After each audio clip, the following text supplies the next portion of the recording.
Sir, India की growth story पे आपका क्या टेक है? आप मार्केट को अगले कुछ सालों में क्या डायरेक्शन होगा मार्केट का, कैसे देखते हैं आप मार्केट को? सबसे पहले तो आपको खूब खूब शुभकामनाएं।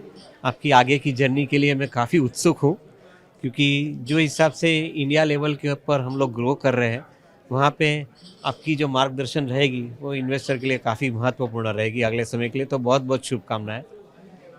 मैं ऐसा देख रहा हूँ कि इंडिया का जो इन्वेस्टर बेस है ये यहाँ से 3 गुना बढ़ने जा रहा है। मार्केट कैपिटलाइजेशन $3.5 ट्रिलियन से बढ़ के करीबन $12 ट्रिलियन होने जा रहा है। तो 4 गुना मार्केट कैपिटलाइजेशन अगले 12 साल के अंदर हो रहा है।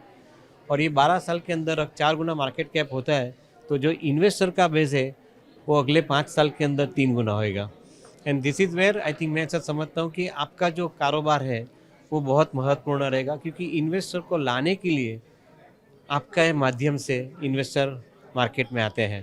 तो डेफिनेटली ये चीज़ बहुत महत्वपूर्ण रहेगी, और आपके लिए मैं ऐसी शुभकामना रखता हूँ कि आप ये कार्य के अंदर खूब अच्छी तरह से निमित्त बने।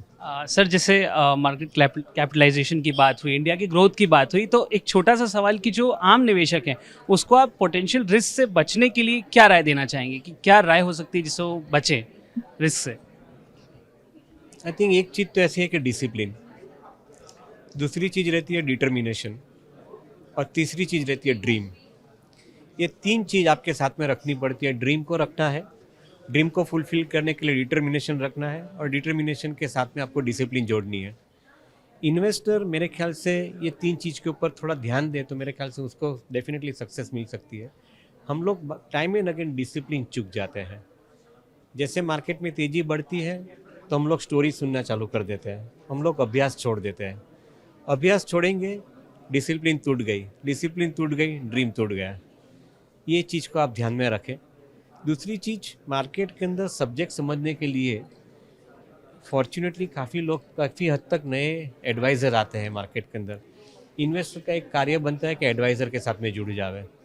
अगर आप एडवाइज़र से दूर रहोगे और आप खुद ये सब्जेक्ट के अंदर एंटर हो जाओगे, तो आपको एक मेहनत करनी पड़ेगी एक क्षमता लाने के लिए। मेरा ऐसा मानना है कि ये क्षमता आ सकती है provided you are full time into it. Otherwise आप फुल टाइम नहीं है, एक स्मॉल इन्वेस्टर है, एडवाइज़र के साथ संग रखें, उसमें भी आपको डिसिप्लिन मिल जाएगी। तो ड्रीम, डिटर्मिनेशन और डिसिप्लिन, ये 3 चीज़ के ऊपर आपको ध्यान रखना है। सर, एक मेरा सवाल स्मॉल इन्वेस्टर्स का, जैसे आपने कहा, तो किन सेक्टर में आपको लगता है कि इन्वेस्टर्स को, निवेशकों को निवेश करना चाहिए? आपकी आने वाले समय में किन सेक्टर्स के आप देखते हैं कि ग्रोथ हो सकती है, तो किन सेक्टरों में वो निवेश करें?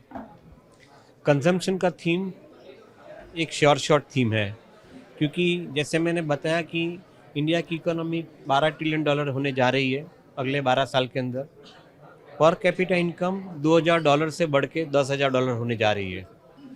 अगर आपके हाथ में इनकम ज़्यादा आती है तो कंजम्पशन बढ़ेगा। हिंदुस्तान लीवर ने जो 35 साल में कारोबार किया है भारत के अंदर, अगले 10 साल में वो रिपीट करेगा।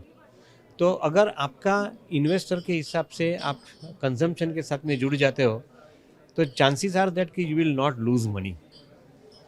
पैसा कमाने के लिए डेफिनेटली मेहनत जरूर करनी पड़ती है, बट कंजम्पशन के थीम के साथ जुड़ गए, discretionary consumption, non discretionary consumption, दोनों के साथ में आप जुड़ गए, तो शायद आपको ये 10 साल के अंदर बहुत अच्छी कैपिटल कमाने को मिलेगी, ऐसा मेरा मानना है। सर, आपके समय के लिए बहुत बहुत धन्यवाद, और आपने जो निवेशकों को ये टिप्स दिए हैं उसके लिए भी आपका बहुत बहुत शुक्रिया सर। मैं प्रार्थना करता हूँ कि निवेशकों को काफ़ी हद तक सफलता मिले हमारे मार्केट से। बहुत बहुत शुक्रिया सर।